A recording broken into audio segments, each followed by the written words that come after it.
주시는 하나님 말씀은 사무엘하 1장 17장 1절부터 14절까지입니다.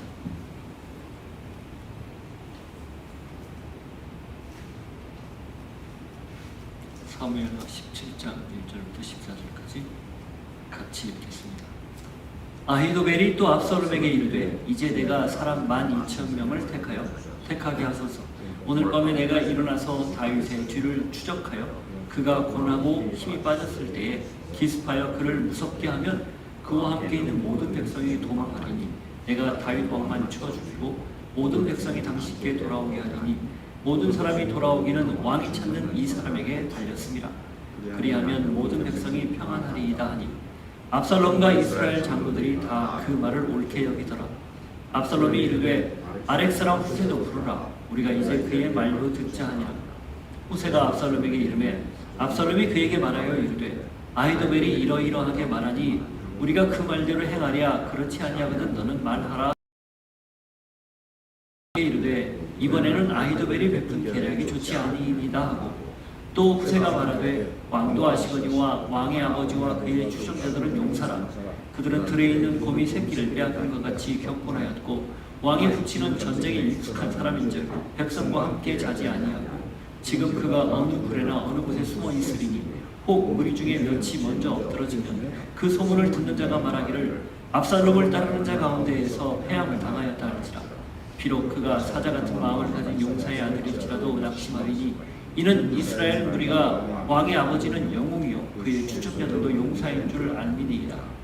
나는 이렇게 계략을 세웠나이다. 온 이스라엘을 단부터 브엘세바까지 바닷가의 많은 모래같이 당신께로 모으고 친히 전장에 나가시고 우리가 그 만날 만한 곳에서 그를 기습하기를 이슬이 땅에 내림같이 우리가 그의 위에 덮여 그와 그 함께 있는 모든 사람을 하나도 남겨두지 아니할 것이요 또 만일 그가 어느 성에 들어갔으면 온 이스라엘이 밧줄을 가져다가 그 성을 강으로 끌어들여서 그곳에 작은 돌 하나도 보이지 아니하게 할 것이니이다 하며 압살롬과 온 이스라엘 사람들이 이르되 아렉 사람 후세의 계략은 아히도벨의 계략보다 낫다 하니 이는 여호와께서 압살롬에게 화를 내리려 하사 아히도벨의 좋은 계략을 물리치라고 명령하셨습니다. 하나님이 일하시는 방법을 보면 우리의 상상과 또 우리의 예상을 초월하는 말 그대로 하나님의 지략이 담겨 있다는 것을 깨닫곤 합니다. 그럴 때 과연 우리가 어떻게 그 일에 동참하고 또 그 일에 같이 해야 될지를 오늘 말씀을 통해서 듣게 해주십시오. 우리 그리스도인이 하나님이 일하실 때 어떻게 반응하고 또 어떤 태도를 취해야 되는지를 깨닫는 귀한 시간이 되게 하여 주옵소서. 예수님 이름으로 기도하옵나이다. 아멘. 하나님이 역사한다는 말을 많이 합니다. 하나님의 절대 주권을 인정하는 신앙 고백이 분명한 이상 이 말은 매우 적절하고 또 신앙적입니다. 그러나 이 말을 잘 들어보면 결코 인간이 끼어들 여지가 없는 듯 보이기도 하고 심지어는 아무것도 하지 않고 수수방관하는 걸 어쩌면 정당화하는 듯 보이는 말이기도 합니다. 반대로 내 일은 내가 한다 라는 말도 우리가 많이 하죠. 시시콜콜하게 하나님을 들먹이지 않겠다 그런 마음이죠. 아마 하나님을 모르거나 안다 해도 필요하다 여기지 않는 사람들, 그런 사람들의 표현일 겁니다. 어쩌면 하나님을 의지하는 건 나약한 인간의 한 일면일 뿐이다. 내 능력이 충분한데 굳이 그렇게 하나님을 붙들 필요가 있느냐 의지할 필요가 있느냐 그렇게 말하는 것이겠죠.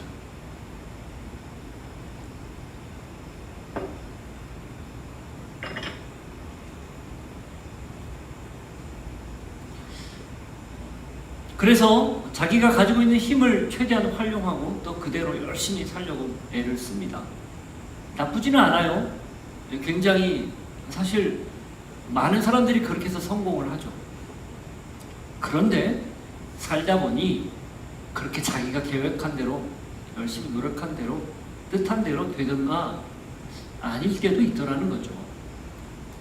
예상하지 않은 일이 일어나는 건 물론이거니와 전혀 정반대의 일도 일어나곤 한다는 겁니다. 그런 일이 많이 벌어질 때 아이러니한 거죠. 도대체 어떻게 해야 되는가? 도대체 나는 어떤 태도를 취해야 되는가? 운칠삼기라는 말을 들었어요. 제가 얼마 전에.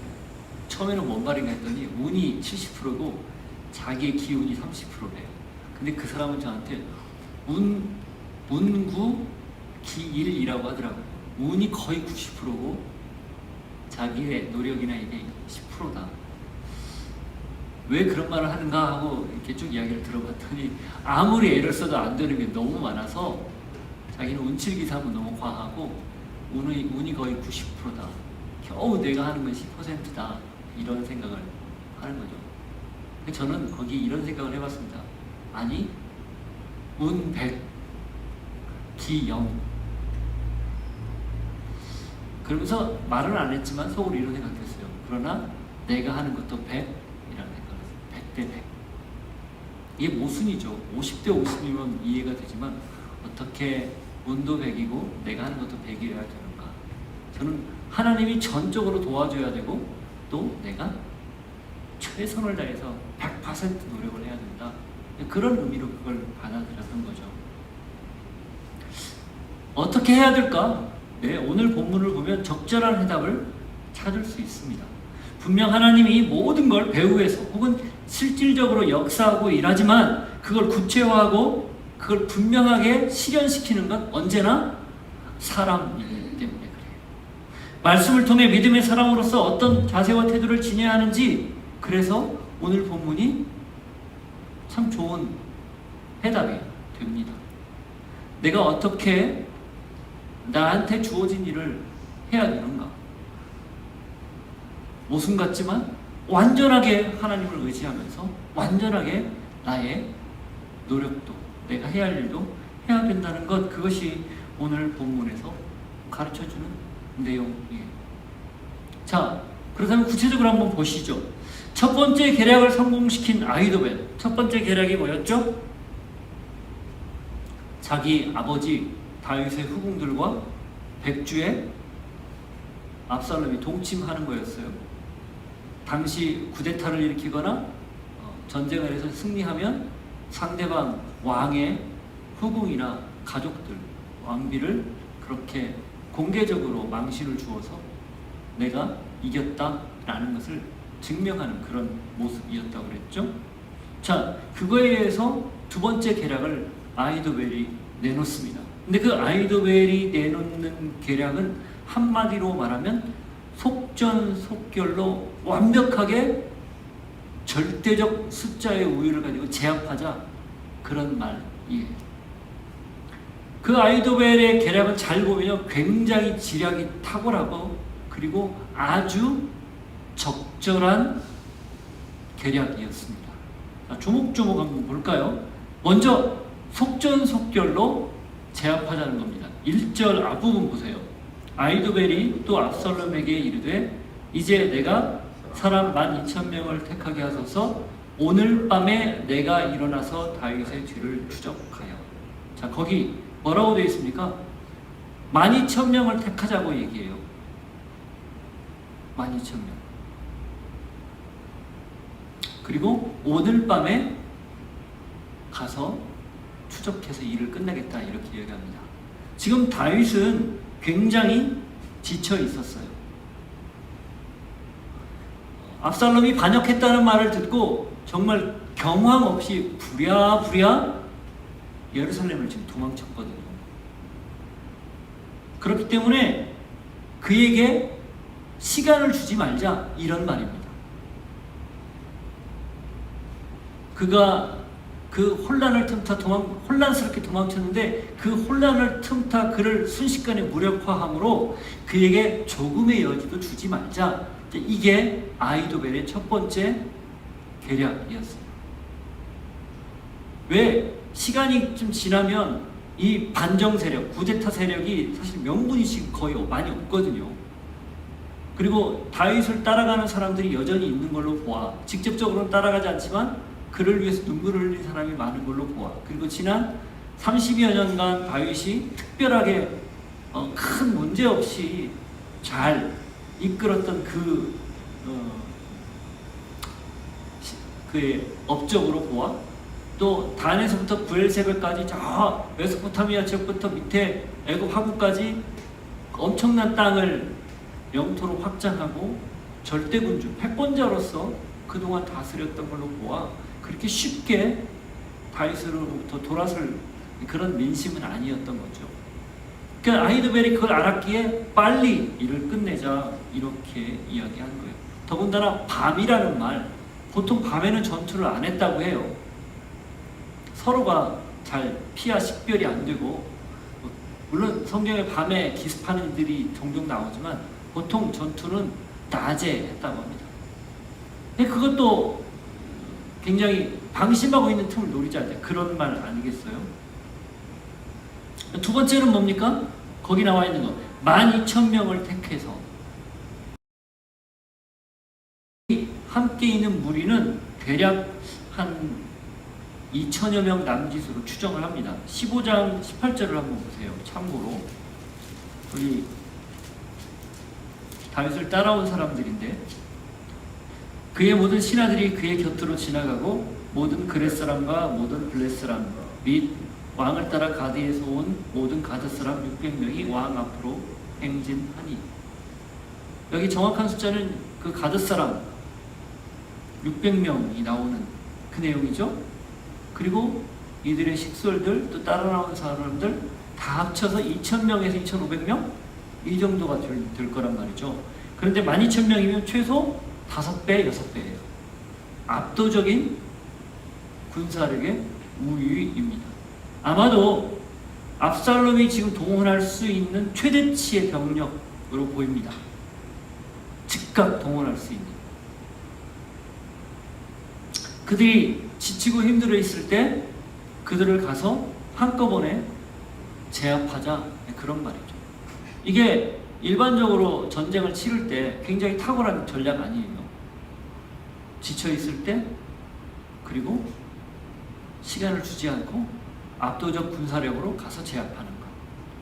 자, 그 다음 세 번째 전략은요, 그럼에도 불구하고 아히도벨이 더 치밀한 전략을 내놓는데 그게 다윗만 제거하자라는 말입니다. 2절 보세요. 그가 고나고 힘이 빠졌을 때에 기습하여 그를 무섭게 하면 그와 함께 있는 모든 백성이 도망하리니 내가 다윗 왕만 쳐 죽이고. 기습을 하면 나머지 사람들이 우왕좌왕하다가 도망칠 거라는 거예요. 그럼 다윗만 잡아서 다윗만 죽이겠다, 그 이야기를 하는 거죠. 다윗이 지금 실질적으로 리더고 다윗을 따라간 사람들이니 그 수장이 빠지면, 그 우두머리가 제거되면 다 나머지는 그냥 이삭 죽듯 주워 담을 수 있는, 아니 쉽게 투항을 종용도 할 수 있고 그들을 쉽게 제압할 수 있는 그런 전략인 셈이죠.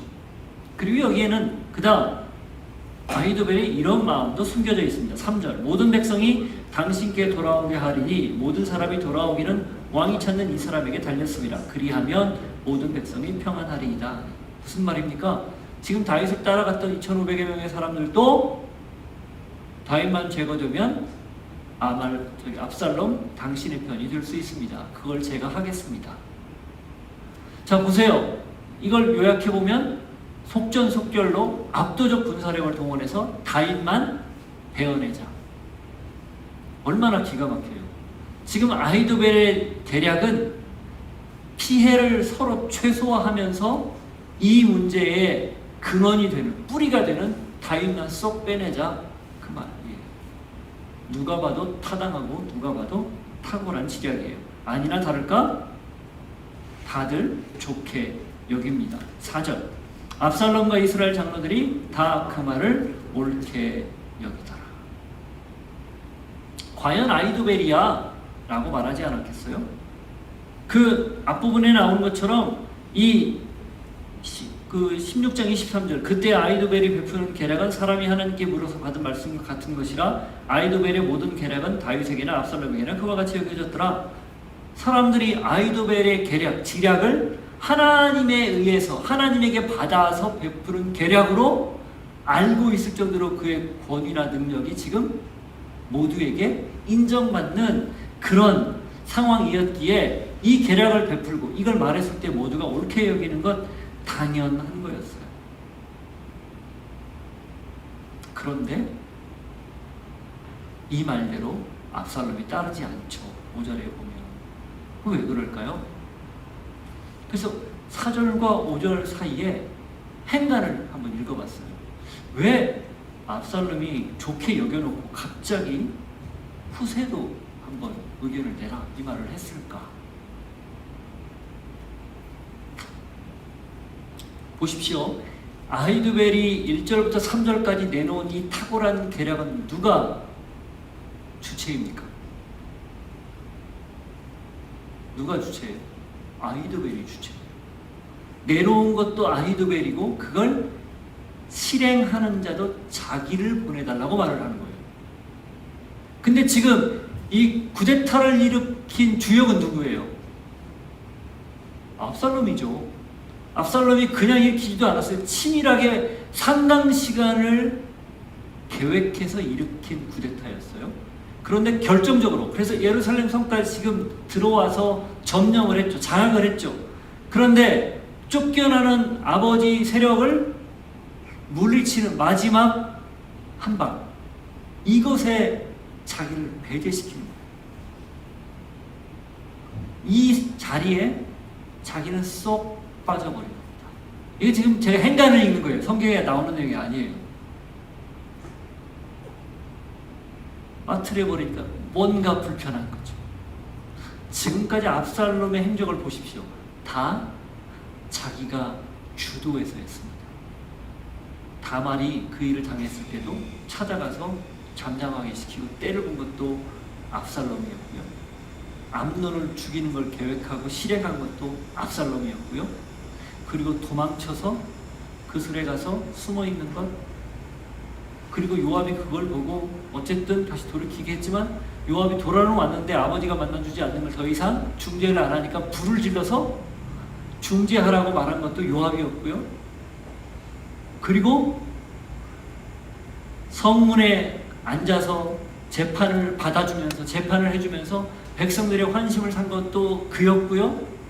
그리고 사람들을 전국에 보내서 압살롬이 반란을 일으킬 것이니까 이렇게 하라, 나팔을 불면 압살롬이 왕이 되었다 하라 말한 것도 압살롬이었고요. 헤브론에 가서 사람들을 200명을 초대해서 스스로 왕이 된 것도 자기였어요.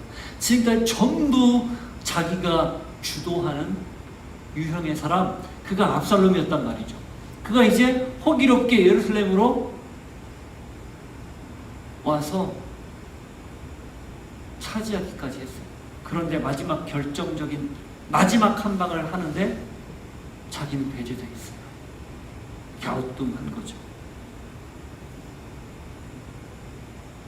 아히도벨은 아마 이런 생각을 했을 것 같아요. 이 사람은 탁월한 지략가였기 때문에 만일에 압살롬이 다윗을 제압하러 전투에 임했다가 혹여라도 부상을 당하거나 체포가 되거나 죽거나 하면 이 쿠데타는 무위로 돌아가니 그 쿠데타의 주역은 예루살렘에 남아있고 자기가 나가서 제압할 수 있겠다, 이렇게 한 거였던 거죠.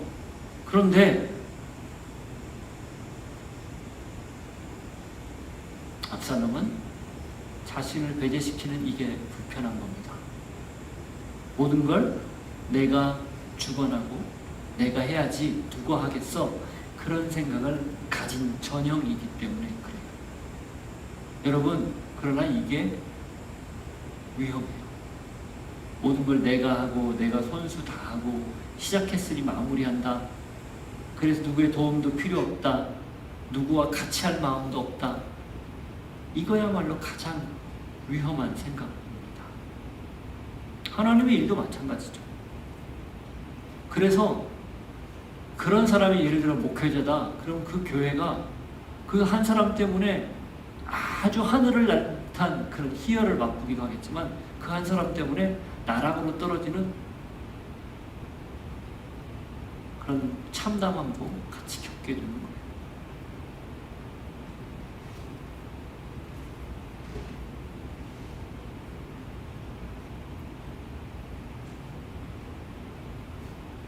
하나님은 이런 압살롬의 마음을 이용합니다.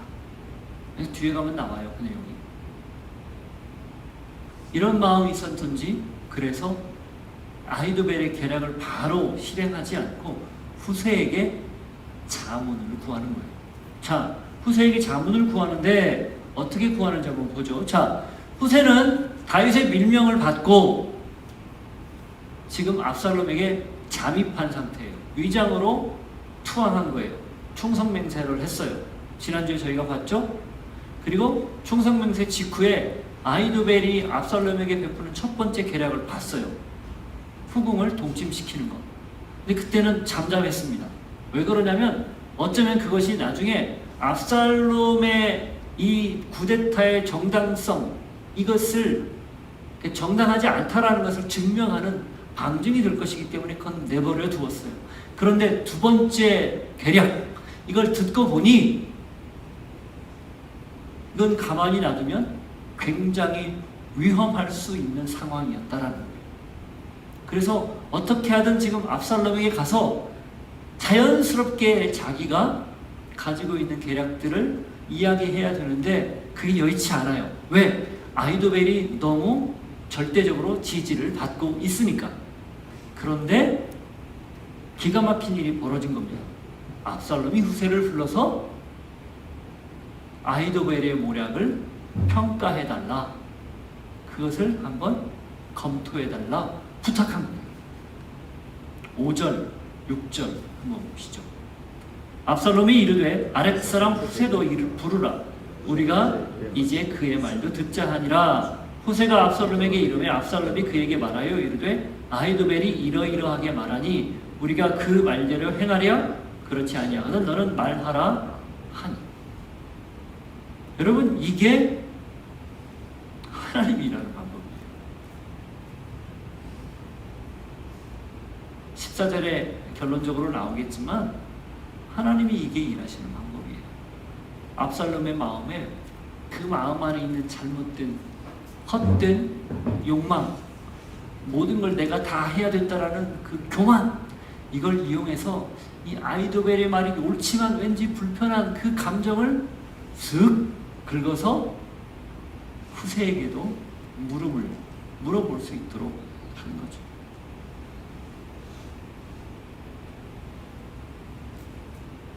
하나님은 대적을 무력화하기 위해서 그가 가진 욕망, 이걸 10분 활용할 뿐 아니라 그가 가지고 있는 생각까지도, 그 불편한 마음까지도 다 활용해서 일하시더라 이겁니다. 여러분, 신앙은 그래서 이런 반전을 기대하는 흥미진진한 모험입니다. 우리는 상상할 수 없는 일이겠지만 하나님은 그런 지략을 통해서 이 땅을, 또 사람들을 움직이고 있는 것이죠. 자, 이 압살롬의 질문에 후세가 어떻게 반응합니까? 후세는 아히도벨의 지략을, 아히도벨의 계략을 조목조목 따지면서 반론을 제기해요, 먼저. 근데 그 참 반론을 제기하는 게 아주 지혜롭습니다. 자, 먼저 8절을 보세요. 7절부터 7절, 8절. 후세가 압살롬에게 이르되 이번에는 아히도벨이 베푼 계략이 좋지 아니하니이다 하고, 또 후세가 말하되 왕도 아시거니와 왕의 아버지와 그의 추종자들은 용사라. 그들은 들에 있는 곰이 새끼를 빼앗긴 것 같이 격분하였고 왕의 부친은 전쟁에 익숙한 사람인즉 백성과 함께 자지 아니하고. 후세가 먼저 이야기합니다. 아히도벨의 계략이 이번에는 훌륭하지 않은 것 같습니다. 왜냐하면 그게 8절이에요. 왕도 압살롬 당신도 알거니와 왕의 아버지와 그의 추종자들은 누구다? 용사. 백전불패의 용사라는 거예요. 전장터에서 잔뼈가 굵은 용사들이라는 거예요. 그리고 그들은 지금 어떤 상태인가? 곰이 새끼를 빼앗긴 것 같이 격분한 상태라는 거예요. 다시 말하면 아히도벨의 지략은 다윗과 그의 추종자들을 너무 과소평가했다라는 겁니다. 그가 광야에서 혈혈단식으로 나가서 400명이 그에게 모여들고 600명, 1000명으로 불어나면서 10수년간을 전전하고, 그리고 그들을 그대로 데리고 다윗 왕조를 세우고 주변의 모든 나라를 다 평정했던 이 시대의 최고의 용장, 단 한 번도 패한 적이 없는 그런 장군이며 왕인데 그를 너무 과소평가했고, 심지어는 그가 지금 곰이 새끼를 빼앗긴 것 같이 이거 물불 안 가리고 쳐들어오면 다 방어해낼 그런 기세를 가진 그런 사람인데 함부로 건드리면 안 된다, 그 이야기인 거죠. 여러분, 배수의 진을 치고 전투에 임하면 뭐 뒤에 낭떠러지에 떨어질 건, 물에 빠져줄 건, 죽는 건 매 한 가지니 얼마나 죽기 살기로 싸우겠어요. 쉽지 않죠, 공략이. 그 얘기 하는 거예요. 굉장히 설득력이 있습니다. 두 번째는 다윗이 당신이 생각하는 것처럼 무리들과 함께 있지 않고 소수만 데리고 따로 있을 것이라는 거예요. 그게 8절 후반부의 이야기예요. 왕의 부친은 전쟁에 익숙한 사람인즉 백성과 함께 자지 아니하고 지금 어느 굴에나 어느 곳에 숨어 있으리니, 이렇게 되어 있습니다. 힘없고 연약한 부녀자들이 따라왔다, 아이들이 따라왔다. 그러면 그 사실 아이도벨이 베푼 계략도 그렇게 했다 치면 그 기세에 백성들이 뿔뿔이 흩어지거나 도망치지 않겠느냐, 이거였잖아요. 그걸 다윗도 안다는 거예요. 그래서 다윗이 자기만 홀로 따로 아주 필요한 소수 인력만 데리고, 소수 정예만 데리고 숨어 있을 것이다. 그러니 가서 쳐봤자 허탕이다. 왕이 없는데. 다윗을 그렇게 만만하게 봐서는 안 된다, 그 이야기. 그 다음 세 번째는 뭡니까? 9절 이하, 그 9절 중간 부분. 혹 무리 중에 몇이 먼저 엎드러지면 그 소문을 듣는 자가 말하기를 압살롬을 따르는 자 가운데에서 패함을 당하였다 할지라, 비록 그가 사자 같은 마음을 가진 용사의 아들일지라도 낙심하리니 이는 이스라엘 무리가 왕의 아버지는 영웅이요 그의 추종자들도 용사인 줄 알미니이다. 그렇게 해서 섣불리 공격했다가 우리 편 측에서 희생자라도 사상자라도 생기면 그게 삽시간에 퍼져나가서 사기를 떨어뜨리거나 결국은 전세가 거꾸로 역전될 수 있는 빌미를 제공할 수 있으니 그렇게 하면 안 된다. 왜? 다윗과 그의 추종자들은 용사, 영웅이다. 함부로 하지 말자, 이렇게 이야기하는 거예요. 자, 듣고 보니 여러분 생각은 어떠세요? 아이도벨의 지략이 탁월한 것 같습니까? 후세의 지략이 탁월한 것 같습니까? 뭐가 더 현실적이에요? 아이도벨의 지략이 훨씬 현실적이에요. 그리고 후세는 어쩌면 그것을 무마시키기 위해서 아주 지혜롭게 말한 것일 뿐이에요. 그렇게 아이도벨의 지략대로 계략대로 쳐들어왔으면 다윗이 틀림없이 붙잡혔거나 아니면 더 큰 어려움을 빠졌을 겁니다. 근데 이 후세가 거기에 쓱 끼어들어서 압살롬의 마음 하나를 탁 자극시키면서 그 계략을 지금 꺾고 있는 거죠.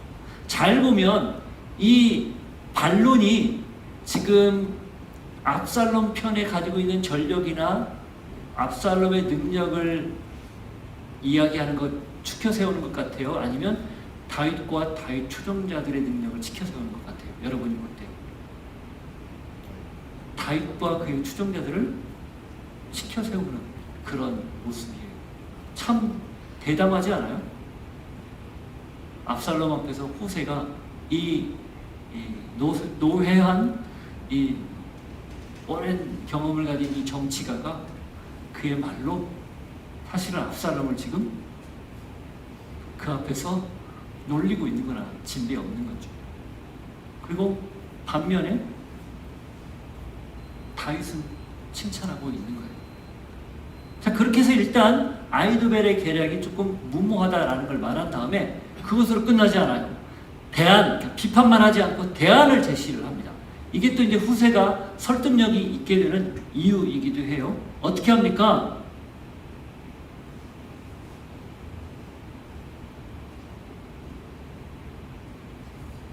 11절부터 읽어볼까요? 나는 이렇게 계략을 세웠나니 온 이스라엘을 단부터 브엘세바까지 바닷가에 많은 모래같이 당신께로 모으고 친히 전장에 나가시고 우리가 그 만날 만한 곳에서 그를 기습하기를 이슬이 땅에 내림같이 우리가 그의 위에 덮여 그와 함께 있는 모든 사람을 하나도 남겨두지 아니할 것이요 또 만일 그가 어느 성에 들었으면 온 이스라엘이 밧줄을 가져다가 그 성을 강으로 끌어들여서 그곳에 작은 돌 하나도 보이지 않게 할 것이니이다 하며 한마디로 전면전을 하자 그 얘기입니다.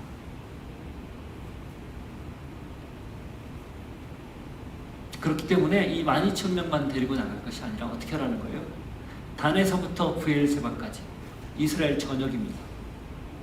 각 지파별로 군사들을 차출해서 더 압도적인 숫자로 군대를 만들어 다윗을 제압하러 갑시다.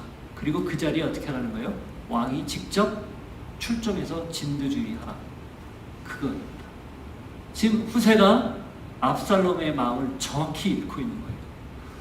이 마지막 전투에 아버지 세력을 제압하는 전투에 직접 친정 참여해서 그것을 이기고 싶어하는 그 마음을 쓱 하고 건드린 겁니다. 그리고 또 하나 아무도 남겨두지 말고 다 진멸하자고 얘기하죠. 후한을 두지 말자. 그들이 투항해도 보세요. 지금 사울 집안이 다윗이 살려주었더니 다윗이 쫓겨나갈 때 사울 집안이 하는 행태를 보십시오. 결국 사람은 그렇게 쉽게 투항한다 해서 쉽게 내 편이 되지 않습니다. 그럴 바에는 아예 싹을 잘라버립시다. 이렇게 얘기한 거예요. 이것도 압살롬에게 상당히 설득력 있는 말이에요. 그거 귀찮으니 그들 품지 말고 2,500여 명 정도 그냥 싹 제거하면 내가 앞으로 펼칠 나라에 더 이상 문제거리도 되지 않고 오히려 내가 뜻하는 대로 잘할 수 있다라고 생각하게 하는 거죠. 완벽하게 싹을 제거하자 그 얘기입니다. 그런데 여기에는 뭐가 담겨 있습니까? 이제 뒤에 18장에 가면 나오지만 17장 후반부부터 18장에 가면 나오지만 전면전을 준비하려면 압살롬도 시간이 필요하잖아요. 다윗도 시간이 필요했어요. 전열을 가다듬고 비록 소수지만 자기에게 함께 있는 사람들을 잘 정비해서 이 절대적으로 열세에 있는 전쟁을 이길 수 있도록 전략을 짜고 전열을 가다듬는 시간이 필요했어요. 지금 쫓기는 시대거든요. 그 시간을 벌어주는 셈이 됐습니다. 그리고 그 사이에 제사장의 두 아들이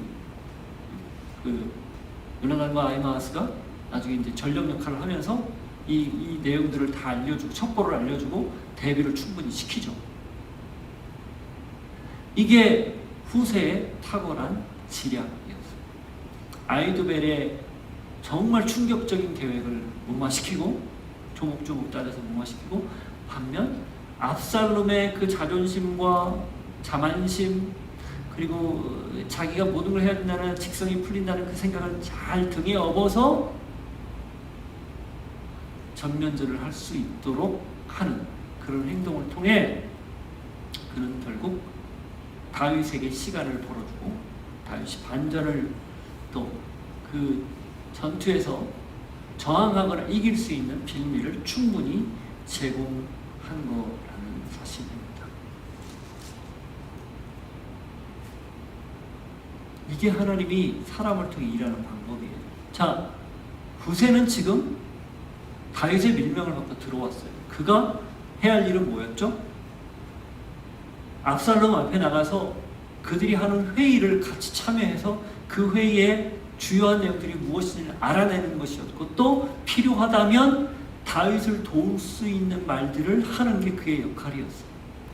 그런데 만일 후세가 아히도벨의 계략을 듣고 또 그 계략이 너무 치밀하기 때문에 이걸 도저히 반전시킬 수 있는 방법이 없다 해서 압살롬의 부름에 응하지 않았다면 응했더라도 그냥 듣고만 그 내용을 전달하기에 급급했다면 어쩌면 이 전쟁은 이 성경에 기록되지 않은 방향으로 치달았을지도 몰라요.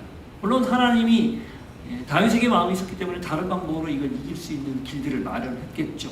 그러나 후세의 역할은, 후세가 지금 해야 할 일은 다윗이 그에게 부탁한 대로 압살롬과 아히도벨 사이를 잘 이용해서 아히도벨의 계략을 다윗의 기도대로 꺾는 거였어요. 목숨을 걸고 그 일을 해야 되는 상황이었다는 거예요. 후세가 그 말을 듣고 기도만 했다, 그리고 자기 할 얘기를 안 했다, 그것도 아니라는 거예요. 할 얘기 다 했다는 거예요. 여러분, 이게 하나님이 일하시는 방법이에요. 배후에서 역사하는 분은 하나님이지만 그걸 이루어내는 것, 그걸 구체적으로 구체화시키고 현실화시키는 건 사람이다라는 거예요. 어떤 사람? 내 사명을 알고 내가 왜 이 자리에 있는지 이유를 알고 반응하는 사람, 그대로 움직이는 사람, 실행하는 사람, 그 사람을 통해서 이루어지더라, 그겁니다.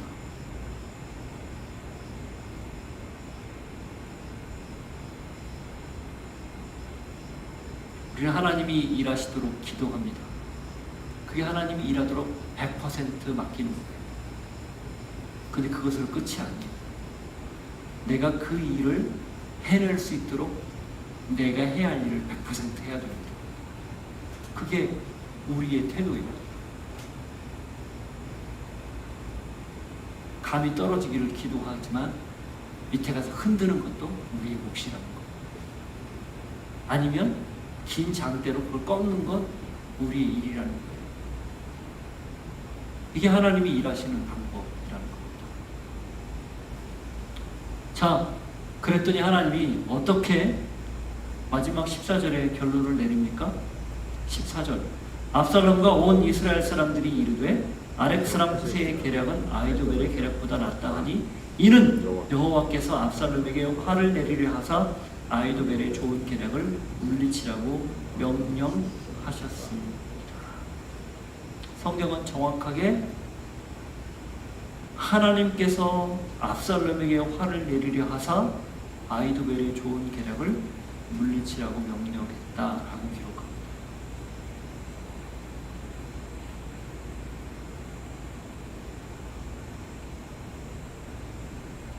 하나님이 당신을 인정하는 사람, 그 사람을 통해서 당신의 일을 하신다는 거예요. 인정하기에 그 인정하는 만큼 최선을 다해서 내가 할 일을 하는 후세 같은 사람, 그 사람을 통해서 일하시더라, 그거입니다. 동일한 일들이 우리에게 일상에서 날마다 펼쳐지죠. 기도하지 않고 일할 수 없습니다. 그러나 기도한다면 그것이 전부가 아니라 일해야 합니다.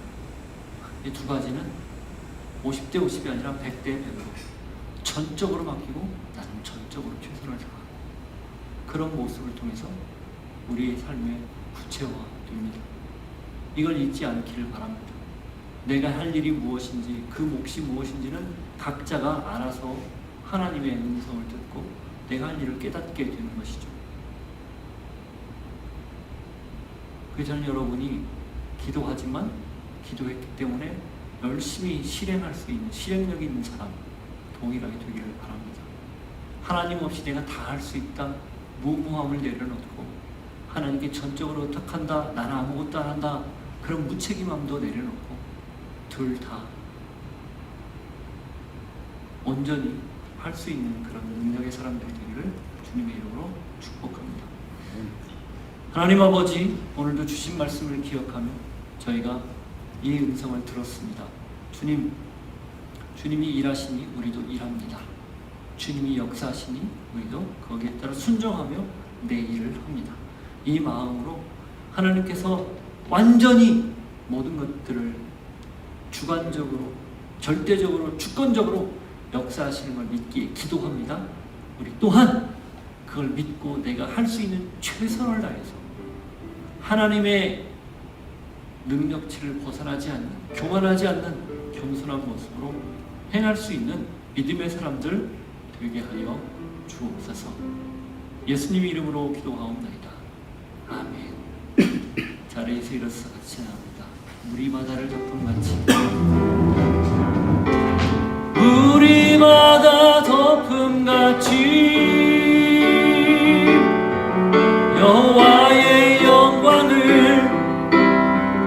인정하는 것이 온 세상 가득하리라.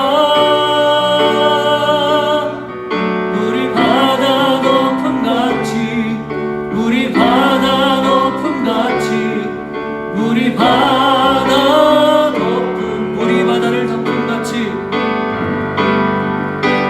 우리 바다 높음같이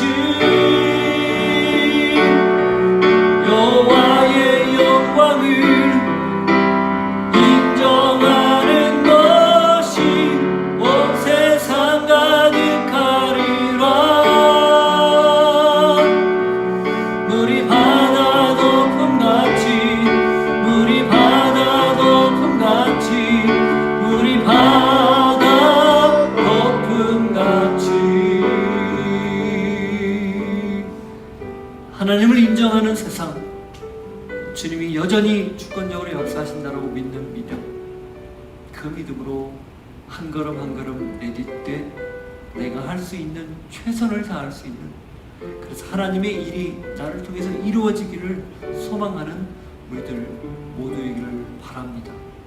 이 마음을 담아 주님께 우리의 시간과 재능과 우리의 물질을 구별하여 드리오니 받으시고 마음껏 사용하여 주옵소서. 지금은 예수 그리스도의 은혜와 하나님 아버지의 사랑과 성령님의 교통하심이, 하나님이 일하십니다. 저희도 일합니다. 하나님 앞에 전적으로 역사하시기를 기도합니다. 또 내가 할 일을 최선을 다해서 전적으로 헌신합니다.